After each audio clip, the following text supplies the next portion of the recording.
Okay, in electrodynamics, today we will study energy in magnetic fields. हमारे पास जो energy होती है इन आर मैग्नेटिक फील्ड, उसके लिए हम मैथमेटिकल एक्सप्रेशन आज डिराइव करेंगे। अब देखिए, एनर्जी की बात मैं क्यों कर रही हूँ, जब आप करंट को की फ्लो होती है सर्किट में या फिर चार्ज मूव करता है circuit, you need to have some energy provided to that charge.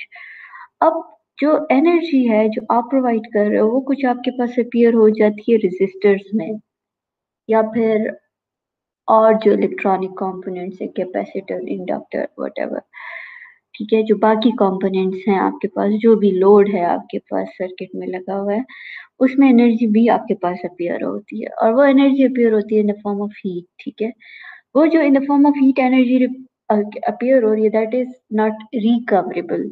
ठीक है, आप उसको अगेन रिटेन या रिकवर नहीं कर सकते हो।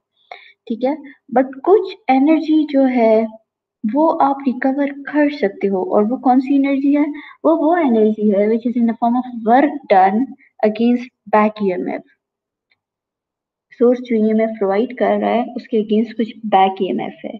उस बैक ईएमएफ के अगेंस्ट जितना वर्क डन आप करोगे, वो उसमें जितनी एनर्जी यूटिलाइज होगी, वो एनर्जी उसको मैं उसको मैं रिकवर कर सकती हूँ। और ये जो एनर्जी होगी which is use against back EMF, इसको मैं बोलूंगी energy store in magnetic field. अब नॉर्मली जो है मेरे पास वर्क डन होता है, ठीक है, इन इलेक्ट्रिक वर्क डन की अगर मैं बात करती हूँ तो वो चार्ज टाइम्स जो इलेक्ट्रिक पोटेंशियल होता है उसकी इक्वल होता है। यहाँ पे अगर हम ईएमएफ की बात करते हैं तो क्यू ई एप्सिलॉन या ई इसकी इक्वल होगा। ठीक है, लेकिन अगर मैं रेट ऑफ डूइंग वर्क कहूँ फाइन की बात करूंगी, ठीक है, जिसको मैं पावर भी बोलती हूँ, अगर अगेंस्ट बैक ईएमएफ में कोई रेट ऑफ वर्क कर रही हूँ या work done per unit time कर रही हूँ, तो मेरे पास माइनस ई आई के इक्वल होगा। ठीक है, ई आई कहाँ से आया? dw by dt is actually power। ठीक है, rate of doing work it is power I V के इक्वल होता है। तो आई तो यहाँ पे है और वी यहाँ पे मेरे पास in the form of EMF है। माइनस जो है it is due to work done against back EMF है, that is why minus sign आ गया। अच्छा, ये जो ईएमएफ है, अगर मैं इसको इंडक्टेंस की टर्म्स में लिखना चाहूंगी ना, सेल्फ इंडक्टेंस की टर्म में, तो ये minus L D I by D T के इक्वल होता है। ये वैल्यू मैं ऊपर इक्वेशन में पुट कर दूंगी तो मेरे पास D by D T, D W by D T जो है वो मेरे पास L I D I by D T के इक्वल हो गया। ठीक है, माइनस माइनस दोनों कैंसिल आउट हो गए। अब अगर मैं total work done find out करना चाहूंगी in building up current in a circuit from 0 to I, मैं करंट सर्किट में बिल्डअप करना चाह रही हूँ 0 से लेकर आई तक, तो जितना मुझे वर्क डन करना पड़ेगा, मैं क्या करूंगी, ये जो इक्वेशन 1 है इसको मैं इंटीग्रेट कर लूंगी। ठीक है, वर्क डन मुझे कितना करना पड़ेगा? 0 टू डब्ल्यू मुझे वर्क डन करना पड़ेगा, और मेरे पास जो करंट है वो 0 टू आई है। अब dt जो है वो दोनों साइड पे है मेरे पास, तो कैंसिल आउट हो गए। इस साइड पे मेरे पास वर्क डन की इक्वेशन आ गई half L I square. This is equation 2। It means कि जितना वर्क डन मैं कर रही हूँ इन बिल्डिंग अप करंट आई, वो सारी की सारी उसकी डिपेंडेंसी एल पे है। What is L? It is inductance. ठीक है, और एल की डिपेंडेंसी किस पे होती है? ज्योमेट्री ऑफ द सर्किट पे होती है। ठीक है, जो कॉइल है उसका शेप, साइज, ठीक है, उसके अंदर जो मटेरियल है, जो डाइलेक्ट्रिक है या परमिएबल मटेरियल है कि नहीं है।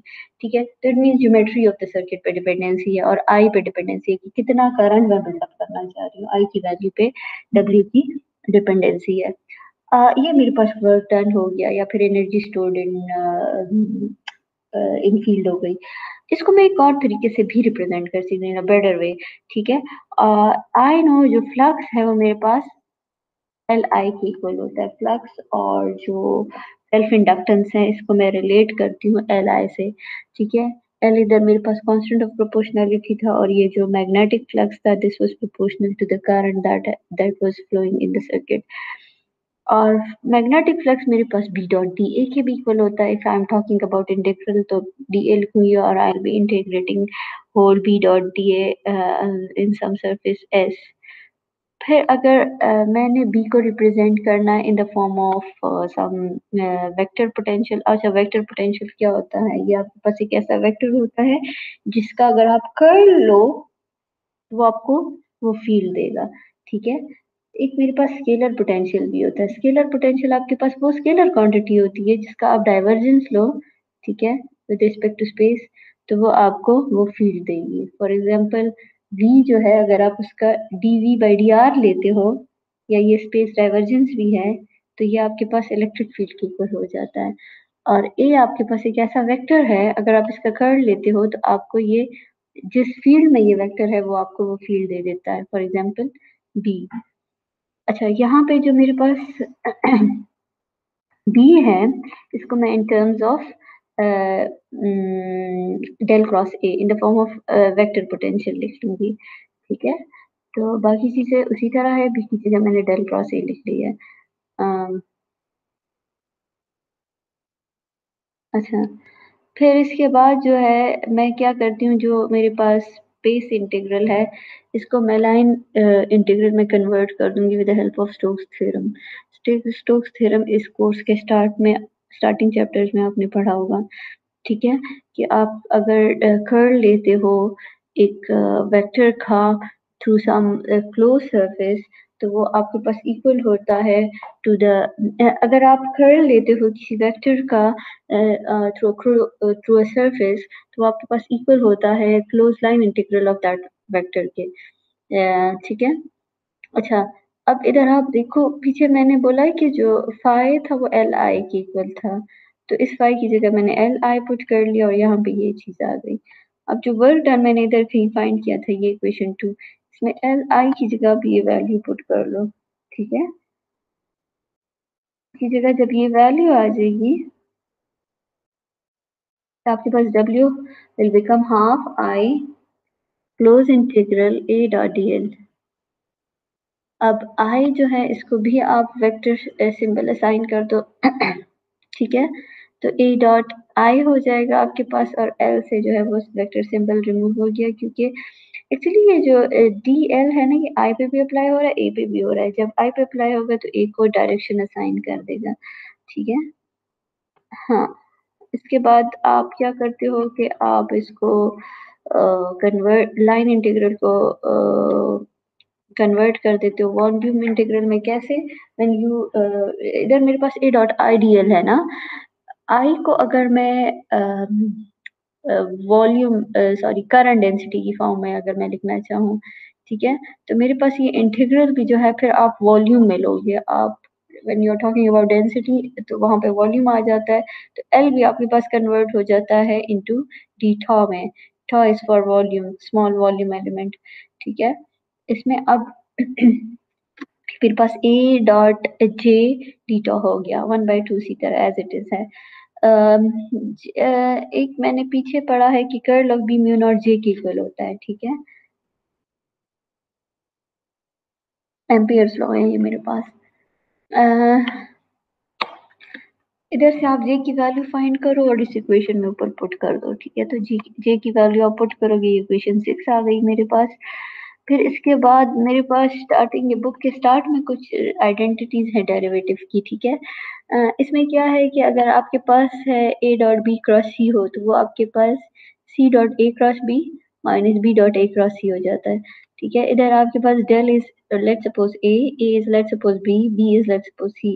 ये वैल्यूज आप पुट करो तो आपके पास ये इक्वेशन 7 आ जाएगी। इधर अब आप ऊपर देखो इस इक्वेशन में मेरे पास A dot del cross B है और ये मेरे पास यहाँ पे है A dot del cross B. तो A dot del cross B यहाँ से फाइंड करो और बाकी चीजों को दूसरी साइड पे ले जाओ। A dot del cross B मेरे पास आ गया B dot del cross A minus del dot A cross B की इक्वल आ गया। अब ये जो ए क्रॉस बी है ये मेरे पास फ्रॉम वेक्टर पोटेंशियल ये बी की इक्वल हो गया, तो बाकी चीजें एज इट इज ये मेरे पास बी डॉट बी हो जाएगा। B dot B is actually B square. Equation 8 आ गई है। ये इक्वेशन 8 ऊपर इधर पुट कर लो, ठीक है, इस इक्वेशन 6 में पुट करो।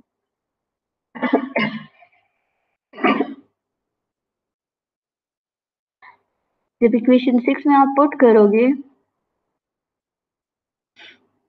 तब देखो जो डी था है वॉल्यूम इंटीग्रल जो है वो आप बी स्क्वायर के साथ भी पुट करोगे और इस टर्म के साथ भी पुट करोगे, ठीक है। तो यहाँ जब मैंने पुट किया है तो यहाँ का जो वॉल्यूम इंटीग्रल है वो मैंने कन्वर्ट कर दिया है into surface integral with the help of divergence theorem, ठीक है। डाइवर्जेंस थ्योरम आपको क्या बोलता है कि अगर एक वेक्टर है, लेट्स सपोज इधर मेरे पास जो वेक्टर है वो cross product of two vectors है, तो डाइवर्जेंस ऑफ अ वेक्टर अगर आप पूरे एक वॉल्यूम में लेते हो आपके पास इक्वल हो जाता है to the line integral, sorry surface integral of that vector through some close surface, ठीक है। अब ये मेरे पास टोटल जो वर्क डन हो गया है या एनर्जी स्टोर जो है वो आ गई है। लेकिन अगर मैं एक ऐसे रीजन की बात करती हूँ जहाँ पे मैं सर्किट से थोड़ा दूर हो जाती हूँ, when I am far away from the currents, तो ये जो ए क्रॉस बी है इसका इसका जो रोल है बहुत डिक्रीज हो जाता है, निग्लिजिबल हो जाता है, जबकि ये जो वॉल्यूम इंटीग्रल है इसकी कंट्रीब्यूशन स्टिल परटेन्स, वो स्टिल हमारे साथ रहती है।